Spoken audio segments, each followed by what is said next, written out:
உங்களுக்காக அவர் பாதைகளை உண்டாக்குவார், வழிகளை திறப்பார், யாரும் உங்களை நெருங்க முடியாதபடி பாதுகாப்பார். உங்களுக்கு விரோதமாய் எழும்பின சத்துருக்களை ஆண்டவர் சொல்றார்ல, இன்றைக்கு காண்கிற எகிப்தியரை இனி என்றைக்கும் காண மாட்டீங்க. இன்றைக்கு நீங்கள் பார்க்கிற பிரச்சனையை இனி என்றைக்கும் பார்க்க மாட்டீங்க. இன்றைக்கு காண்கிற இந்த பொருளாதார பிசாசின் போராட்டத்தை இனி என்றைக்கும் காண மாட்டீங்க.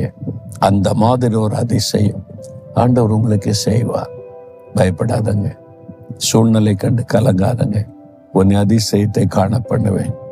ஒரு அதிசயம் தேவை இருக்குல்ல, ஆண்டவர் பார்த்து கேட்குறீங்களா, எனக்கு இந்த காரியத்தில் ஒரு அதிசயத்தை செய்யுங்க. நீங்க வாக்கு கொடுத்திருக்கிறீங்க, அது செய்யுங்க ஆண்டவரேன்னு கேளுங்க. இன்றைக்கு ஒரு அதிசயமான காரியம் நடக்கும்.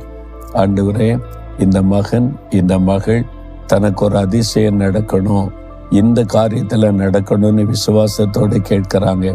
அன்றைக்கு இஸ்ரவேல் ஜனம் உம்முடைய ஜனத்துக்காக அதிசயத்தை செய்தி, இவங்க உம்முடைய ஜனம், உங்க பிள்ளைங்க அதிசயத்தை செய்யுங்க.